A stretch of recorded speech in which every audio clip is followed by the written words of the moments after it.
جس کو بھی جو پکارا جا رہا تھا تو وہ معاذ اللہ اللہ کو ہی پکارا جا رہا تھا، جس کے سامنے جو جھکتا تھا تو کوئی نہ کوئی اس کے ہاں توحید پائی ہی جاتی تھی، تو پھر اللہ کے رسول بتوں کے خلاف کیوں جہاد کرتے رہے؟ پھر لا الہ الا اللہ کا کیا معنی ہوا؟ تو ایک تو وہ طبقہ آیا، پھر ایک الحاد اور بے دینی کا رویہ کچھ لوگوں نے یہ بھی اختیار کیا کہ معاذ اللہ انہوں نے مسبب الاسباب کی بجائے لوگوں کو اسباب پر زیادہ توکل کرنے کا معاذ اللہ درس دیا، دعاؤں سے کام نہیں چلتا، خالی نعروں سے بات نہیں بنتی۔ اس کو یہاں تک لے گئے کہ اگر آج انہیں حضور کا کوئی معجزہ بتایا جائے، کسی کرامت کی بات کی جائے، اللہ تبارک و تعالیٰ کی طرف سے عطا کردہ کسی انہونی ایسی بات میں جس میں خالصتاً قدرت الہی کا دخل ہو، تو ان لوگوں کے لیے ماننا مشکل ہو جاتا ہے، کیونکہ انہوں نے زور ہی اس بات پہ دے دیا ہے۔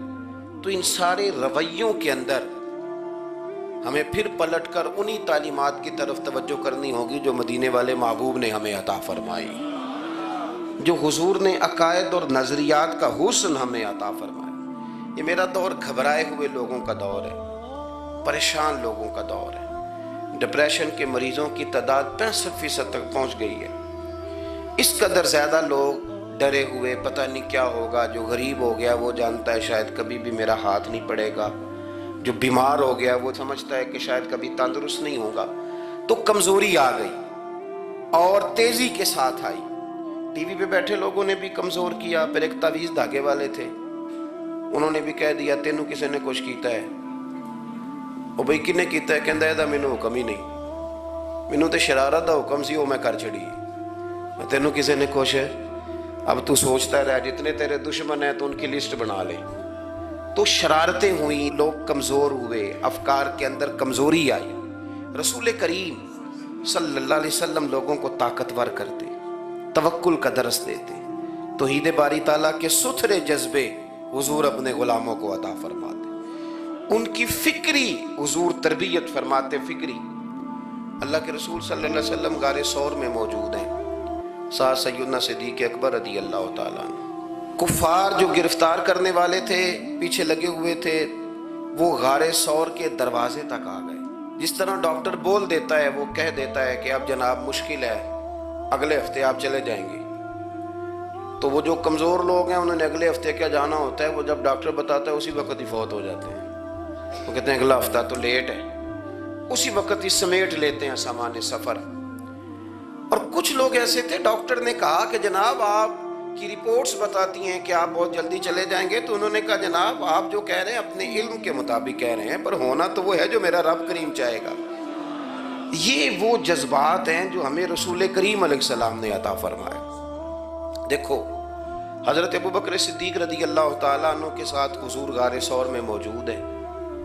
کفار جو گرفتار کرنے والے ہیں وہ دروازے تک آ گئے، بالکل دروازے تک۔ جناب صدیق اکبر رضی اللہ تعالیٰ عنہ ان کو دیکھ کر تھوڑا سا گھبرائے، اپنے لیے نہیں، ذات مصطفیٰ کے لیے گھبرائے، کہیں حضور کو کوئی تکلیف نہ پہنچ جائے، تھوڑا گھبرائے۔ یا رسول اللہ وہ تو قریب آ گئے، اور اگر انہوں نے پیروں کی جانب جھک کر دیکھا تو ہمیں دیکھ لیں گے۔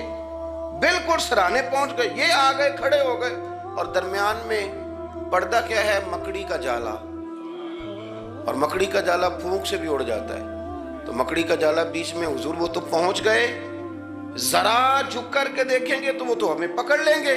اب یہ وقت تربیت ہے، اور وہ تربیت جو محبوب نے اپنے اس عظیم صحابی کی فرمائی، اس تربیت کو میرے رب کریم نے قرآن مجید میں بیان فرمایا۔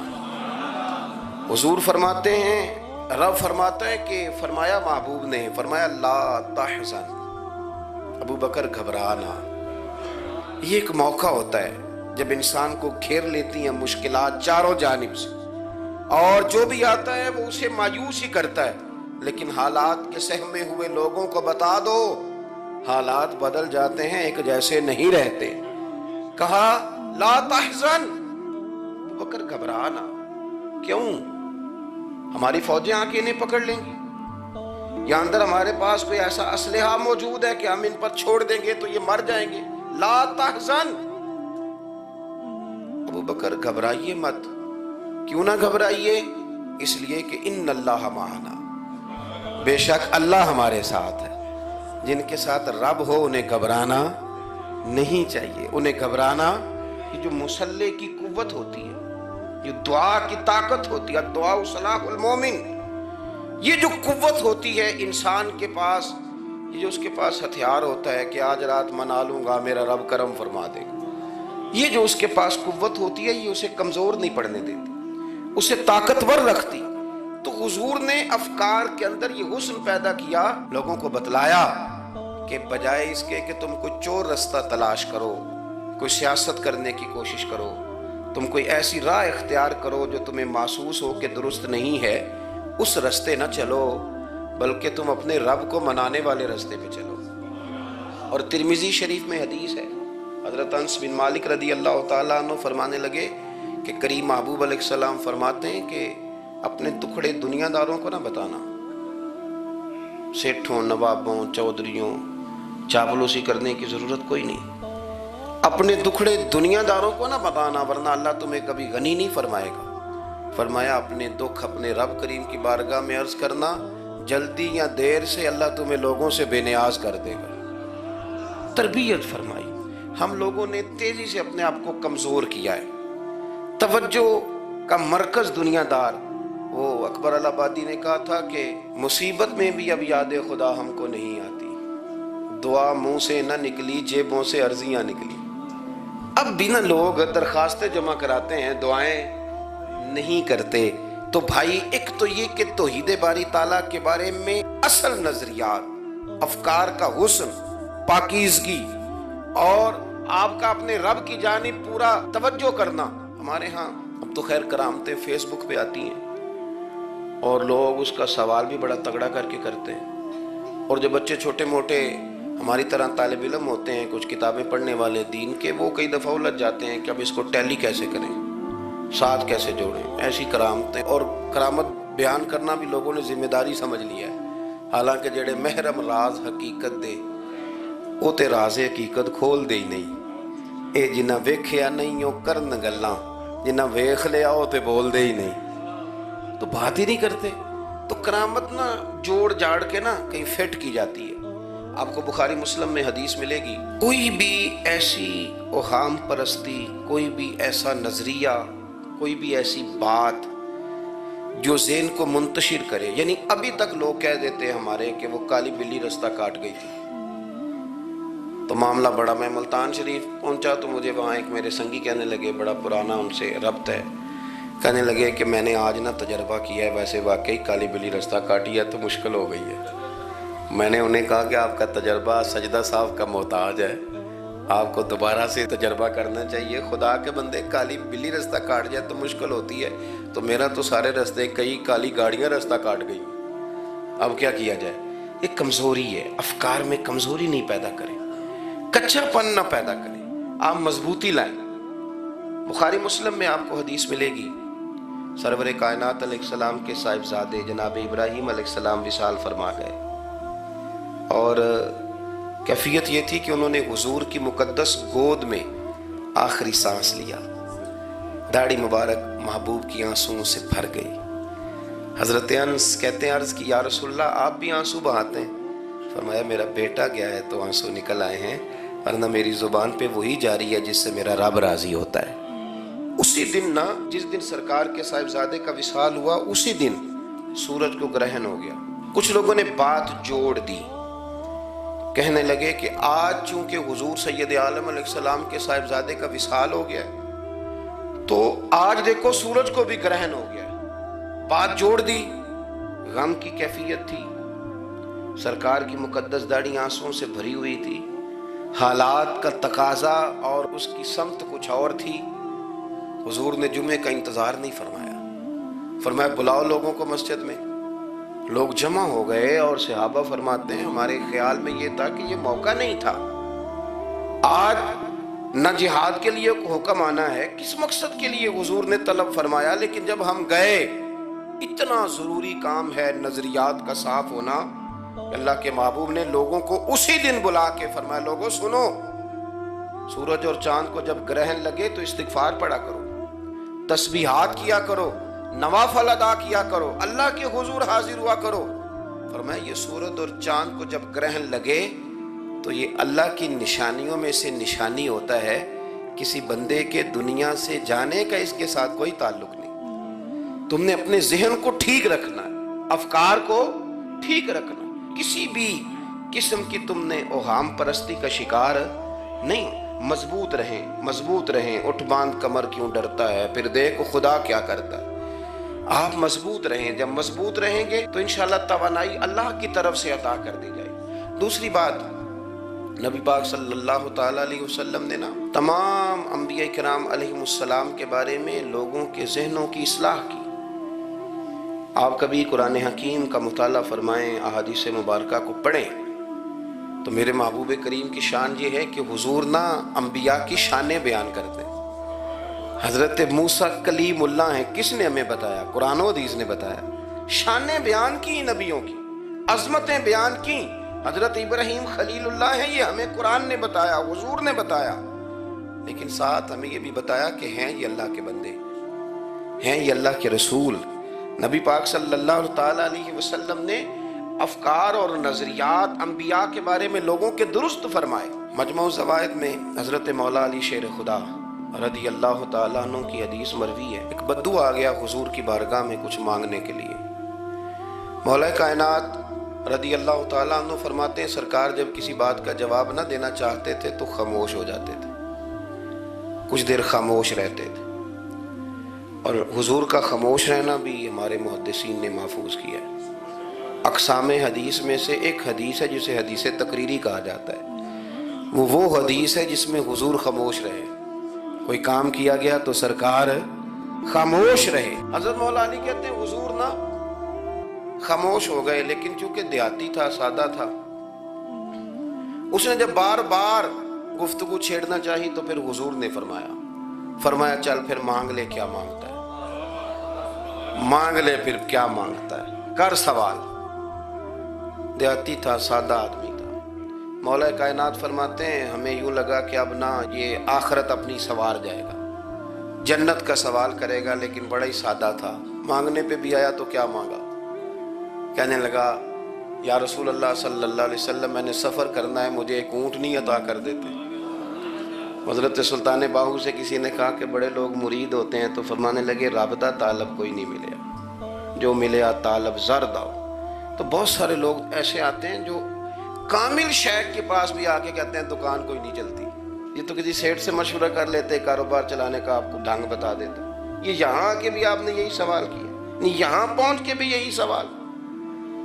تو نبی پاک صلی اللہ تعالیٰ علیہ وسلم سے کہنے لگا ایک اونٹ دے دیں آنے جانے کے لیے۔ حضرت علی کہتے ہیں ہمیں بڑا افسوس ہوا، یار تو آیا کہاں پہ ہے اور تو مانگ کیا رہا ہے؟ تو بارگاہ دیکھ اور اپنا سوال دیکھ، تو کہاں کھڑا ہے، کیا مانگ رہا ہے؟ حضور مسکرائے اور مسکرا کر کے فرمایا کہ اونٹ تجھے دیا، چل کچھ اور بھی مانگ لے۔ حضرت علی کہتے ہیں ہم نے کہا اب جنت مانگے گا یہ حضور سے؟ تو بڑا ہی بھولا تھا، کہنے لگا جی اگر آپ کچھ اور بھی دینا چاہتے ہیں تو اونٹ پہ ڈالنے کے لیے کجاوا بھی دے دیں۔ تو حضرت مولا علی شیر خدا فرماتے ہیں ہمیں پھر بڑا افسوس ہوا کہ یار دیکھو اتنا چانس ملا ہے پھر کھو دیا ہے۔ رسول کریم علیہ السلام بھی مسکرائے، اور سرور کائنات کی جو مسکراہٹ ہوتی تھی وہ خوشیاں تقسیم کرتی تھی۔ اعلیٰ حضرت رحمت اللہ علیہ فرماتے ہیں جس کی تسکین سے روتے ہوئے ہنس پڑے، جس کی تسکین سے روتے۔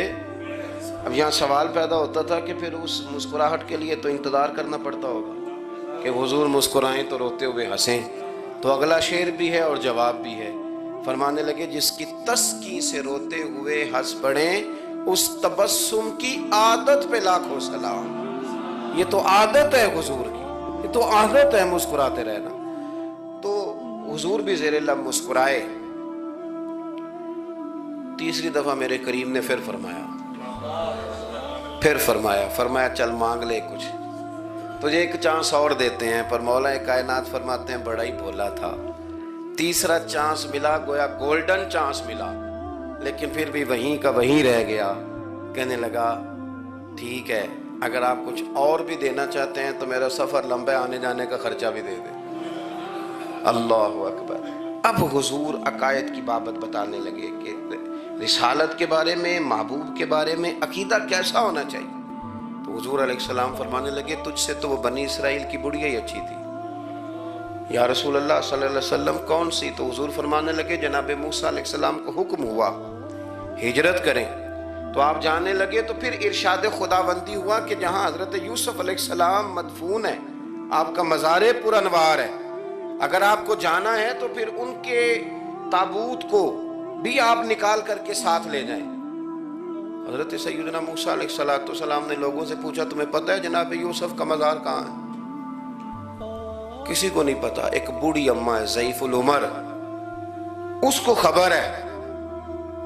حضرت موسیٰ علیہ السلام نے اس سے کہا اماں تو بتائے گی کہ حضرت یوسف کا مزار کہاں ہے؟ تو کہنے لگی بتاؤں گی پر مفت نہیں بتاؤں گی، یہ حضور بیان کر رہے ہیں، بتاؤں گی پر فری میں نہیں بتاؤں گی، میں نا مفت تھوڑی بتاؤں گی۔ فرمایا چل تو اپنی قیمت بتا بتانے کی، تو کہنے لگی میں اس شرط پہ جناب یوسف کے مزار کا پتہ بتاؤں گی کہ آپ مجھے جنت میں وہ والا گھر دیں گے جس کے پڑوسی جناب موسیٰ علیہ السلام ہو۔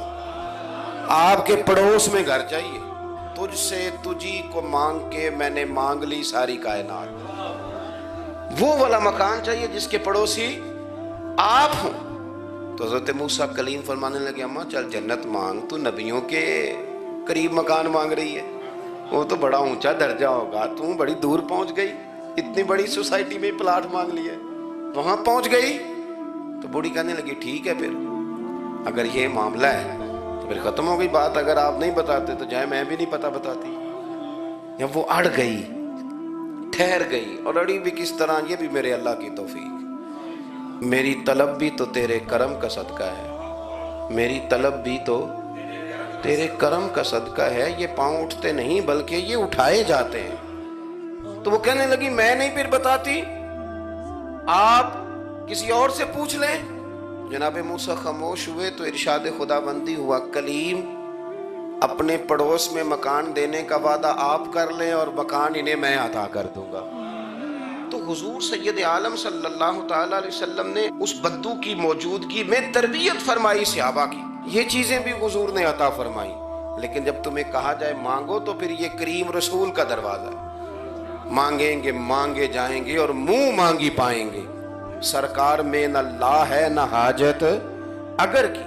تو افکار کا حسن، نظریات کی پاکیزگی، ہمارے ہاں نا آج کل جو ہمیں لیکچر دیے جاتے ہیں نا، بالخصوص جو طلباء سائنس پڑھتے ہیں، تو وہ جب سوالات اٹھاتے ہیں تو اس میں کچھ ایسی چیزیں بھی آتی ہیں، یہ ابھی کورونا کے حالات جب پچھلے دنوں چل رہے تھے تو اس وقت 2-3 قسم کے لوگ ہوئے، ایک تو وہ ہوتے ہیں جو بالکل ہی ڈرتے، کہتے ہیں چھوڑو جو ہوگا دیکھا جائے گا، اور ایک وہ ہوتے ہیں جو اتنا ڈرتے ہیں کہ بیچارے اپنے سائے سے بھی ڈرنے لگ جاتے ہیں۔ تو یہ دونوں باتیں جو ہیں یہ درست نہیں ہیں۔ درست کیا ہے کہ آپ احتیاط بھی کریں گے پر بھروسہ اپنے رب کریم کی ذات پر کریں گے، بھروسہ اللہ پر۔ تو لوگوں کو ڈرایا جاتا ہے اور جو خوف پھیلایا جاتا ہے ہمارے ہاں وہ بڑا عجیب قسم کا انداز ہے، قبر کو کھڑکی کوئی نہیں ہوتی، دروازہ کوئی نہیں ہوتا، آکسیجن کیسے جائے گی؟ یا آپ کبھی ٹویٹر پر مختلف بڑے لوگوں کے پیغامات دیکھیں تو موت کے بارے میں جب وہ چیزیں شیئر کرتے ہیں تو عجیب سا رنگ اس کا محسوس ہوتا ہے کہ اللہ جانے یہ بیچارہ کہاں کھڑا ہو گیا ہے، اور خوف، اور لوگ اس کا ذہن بنا کے ڈرتے ہیں۔ ڈرنا چاہیے، ضرور ڈرنا چاہیے، لیکن ایک بات یاد رکھیں، حضرت مولا علی فرمایا کرتے تھے کہ ڈرنا تو اپنے اعمال سے چاہیے اور ان کو درست کرنا چاہیے۔ ڈرنا تو اس چیز سے چاہیے کہ کیا ہم نے وہ رستہ اختیار کیا ہے جو قبر کو بالکل تنگ کر دے گا، جو جہنم کے گڑھوں میں سے گڑھا بنا دے گا؟ اگر وہ رستہ ہے اور اس پر آپ چلے ہوئے ہیں، آپ سخت ہو گئے ہیں، آپ نے سوچنا چھوڑ دیا ہے، آپ نے حقوق العباد کے معاملے کو ترک کر دیا ہے، آپ اپنی طبیعت کے لحاظ سے لوگوں کو ستانا مشغلہ بنا بیٹھے، آپ حلال حرام کی تمیز چھوڑ گئے، نگاہوں کی صفائی سے لے کر رزق حلال کو پیٹ میں لے جانے تک اگر غیر محتاط ہو گئے تو پھر تو خوف کھائیں۔ لیکن یہاں ان نظریات کی بابت جو حضور نے ہماری تربیت فرمائی، تو حضور نے ہمیں یہ نہیں فرمایا کہ میرا مومن ہو تو تم اسے کھڈے میں چھوڑ آؤ گے، ہو زندگی تقوی اور محتاط رہ کر گزارنے والا اور تم اسے کھڈے میں چھوڑ آؤ، یہ نہیں ہے، بلکہ فرمایا جو میرے مومن کی قبر ہوتی ہے روضۃ من ریاض الجنہ، وہ تم اسے نہ کھڈے میں نہیں چھوڑ کے آئے، باغ میں چھوڑ کے آئے ہو، آپ باغ کا تصور کریں پھر قبر کو سوچیں. نہیں باغ میں چھوڑ کے، اور باغ بھی معمولی نہیں، جنت کے باغوں میں سے باغ، جنت کی کیاریوں میں سے روضۃ من ریاض الجنہ. اب ذرا اس اینگل سے آپ اپنی قبر کو سوچیں، اس رویے کے ساتھ کہ اگر قبر آپ کی جنت کا باغ ہے تو باغ میں جاتے بندہ ڈرتا تو نہیں. اور باغ اتنا حسین ہے کہ جس میں پہلی آنکھ کھلے گی تو پہلی نظر اٹھے گی تو مدینے والے محبوب کا چہرہ نور نظر آئے گا. اتنا شاندار باغ ہے. آپ اس کی رعنائی، اس کا حسن اور اس کی خوشبو کو ملاحظہ فرمائیں. تو حضور نے نا ہماری تربیت فرمائی. میں اکثر کہا کرتا ہوں احباب سے کہ انسان 10-15 سال کے بعد پردیس سے واپس لوٹے اور ماں اگر موجود ہو نا گھر میں، اتنا تگڑا استقبال کرتی ہے کہ مزہ آ جاتا ہے. اس کا بس نہیں چلتا، مکان بھی نہیں بنا دے، فلانی چیز بھی نہیں لے آؤ، میرا پتر آ رہا ہے، فلانی بھی. تو سالوں بعد بندہ گھر لوٹے تو ماں اتنا استقبال نہیں کرتی جتنا قبر میں اللہ کی رحمت بندے کا استقبال کرتے. اس لیے جب یہ سوچ بن گئی تھی نا صحابہ کی حصول جنت کی، تو پھر ان کو لگاؤ ہو گیا تھا. پھر دنیا کی زندگی، جاہ و جلال، مال و دولت اتنا زیادہ وقت نہیں رکھتا تھا ان کی نظر میں. پھر وہ سمجھ گئے تھے اس بات کو کہ کن فی الدنیا کانک غریب و عابر سبیل. سمجھ گئے تھے کہ یہ مسافر ہیں ہم یہاں. اور وہ پھر اتنا زیادہ اپنے ذہن پہ چیزوں کو سوار نہیں کرتے تھے، محسوس کرتے تھے کہ اتنی زندگی ان کی ہے، اتنی زندگی ان کی گزر گئی ہے، محسوس کرتے تھے. اور اس پر پھر وہ جو فوکس کرتے تھے وہ آخرت کے لیے کرتے تھے. ایک خاتون حضور کی بارگاہ میں حاضر ہوئی. یہ بھی سیاستہ میں آپ کو روایت ملے گی، بہت ساری کتابوں میں ہے لیکن اس کی اصل آپ کو بخاری شریف میں ملے گی. حضرت ابو ہریرہ رضی اللہ تعالیٰ عنہ فرماتے ہیں کہ خاتون آئی تو اس نے آ کر نا بڑے درد کے ساتھ حضور کی بارگاہ میں استغاثہ پیش کیا. عرض کرنے لگی یا رسول اللہ صلی اللہ علیہ وسلم، میں نا مرگی کی مریض ہوں اور بڑی تکلیف میں ہوں.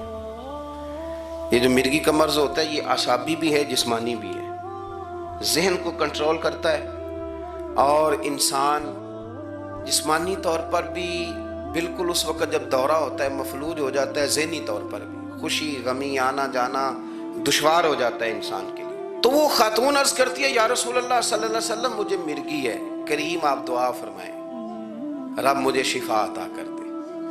حضور دعا فرما دیا کرتے. اللہ تعالیٰ نے میرے محبوب کے وجود کو شفا بنایا تھا. لعاب دہن مولا علی کی آنکھوں پہ لگائیں تو رب کریم فوراً شفا عطا فرمائے. لیکن حضور نا تربیت جب کرتے نا، تربیت لوگوں کے بیچ، تو پھر نظریات کو، عقائد کو، افکار کو حضور غسل دیتے، وضو کراتے. یہاں بھی سرکار نے صحابہ کے بیچ اس خاتون سے گفتگو فرمائی اور حضور فرمانے لگے اگر تو کہے تو میں دعا کرتا ہوں رب تجھے شفا دے دے گا. حضور فرمانے لگے اگر تو کہے میں دعا کرتا ہوں اللہ شفا دے گا. اور فرمایا اگر تو کرے صبر تو میرا وعدہ ہے رب بغیر حساب کتاب جنت عطا کرے گا. اب یہ سوچ ہے، یعنی ہمیں جب چانس ملتا ہے دنیا اور آخرت میں چیزوں کو عکس کرنے کا تو آپ نظر دوڑا لیں دائیں بائیں کہ لوگوں نے توجہات کہاں اپنی مرکوز کی ہوئی. حضور نے فرمایا اگر تو کہے تو رب کریم ہے، وہ شفا دے گا، میں دعا کروں گا. اور اگر تو صبر کرے، مانا کیا کہ اگر تو مرگی کے ساتھ ہی گزارا کرے، اس کے ساتھ ہی وقت بتائے تو پھر رب تجھے جنت دے گا. یہ سمجھ لیں بات، اس پر غور کریں. وہ جو بیماری کو رحمت کہا گیا تو یہاں اس کا عملی مظاہرہ ہونے جا رہا ہے. حضور فرمانے لگے گر تو صبر کرے تو رب جنت دے گا. صحابہ کہتے ہیں اس بوڑھی نے 1 منٹ نہیں لگایا سوچنے کے لیے، فوراً عرض کرنے لگی. گویا عرض کرتی ہے حضور تھوڑی سی تو زندگی ہے، میں مرگی کے ساتھ ہی گزارا کر لوں گی، آپ دعا کریں رب مجھے جنت عطا کر دے، ہاں میرے لیے جنت کی دعا کر دیں. تو صحابہ فرماتے ہیں حضور نے دعا کر دی، گویا وعدہ ہو گیا جنت کا. وہ عرض کرتی ہے یا رسول اللہ صلی اللہ علیہ وسلم جب مرگی ہوتی ہے تو میرے وجود سے کپڑا ہٹ جاتا ہے، ستر کا مسئلہ بنتا ہے، اس کے لیے آپ ضرور اللہ کے حضور عرض کریں. تو سرکار نے دعا کر دی. صحابہ فرماتے ہیں کہ وہ دیر تک موجود رہیں، دیر تک. حضرت عثمان غنی کے زمانہ مبارکہ تھا، وہ بوڑھی موجود رہیں. جب بھی انہیں مرگی ہوتی تھی کپڑا اپنی جگہ پہ موجود رہتا تھا. اور جب ہم سے کوئی کسی جنتی کو دیکھنے کا سوال کرتا تھا تو ہم کہتے تھے اس بوڑھی کو دیکھ لو، اسے دنیا میں ہی حضور نے جنت کی بشارت عطا فرما. تو جو سمجھنے کی بات ہے وہ یہ ہے توحید، رسالت، قبر، حشر، اس کے بارے میں اپنے نظریات کو صاف ستھرا رکھیں۔ وقت تیزی سے بیت رہا ہے، وقت جو اپنی اس کی سپیڈ ہے اس کے ساتھ وہ گزر رہا، قریب ہوتے جا رہے ہیں لوگ قبر کے، آخرت کے۔ کرنے کا کام یہ ہے کہ ہمارے نظریات وہ ہوں جو ہمیں رسول کریم نے عطا فرمائے۔ حضرت فاروق اعظم رضی اللہ تعالیٰ عنہ جیسے دلیر آدمی حضور کے مقدس وجود پر موٹے بان کی چارپائی کے نشان دے کے جب روئے ہیں تو حضور نے وہاں بھی تربیت فرمائی ہے۔ فرمایا عمر کیا تم پسند نہیں کرتے کہ اللہ آخرت کی ساری شانیں ہمیں ہی عطا کرے، اور دنیا میں ہم تھوڑی سی مشکل دیکھ لیں تو ان چیزوں کو ہم نے سمجھنا ہے۔ یہ چیزیں ہمیں جینے میں آسانی پیدا کریں گی، ہمارے لیے مددگار ثابت ہوں گی، ہمارے افکار کو یہ تازہ رکھیں گی۔ پھر بہت زیادہ الجھاؤ، بہت زیادہ پریشان ہونا، بہت زیادہ ڈپریشن کا شکار ہونا، بہت زیادہ ہمارا دنیاوی معاملات کے اندر تفکر کرنا، یہ ہمیں کمزور نہیں کرے گا بلکہ ہم توانا رہیں گے۔ اللہ کے حضور دعا ہے مالک کریم کہی ہوئی باتوں کو قبولیت کا درجہ عطا فرمائے۔ دوران گفتگو جام بھول گئے، اللہ ہمارے ساتھ درگزر والا معاملہ فرمائے۔ آخر دعوانا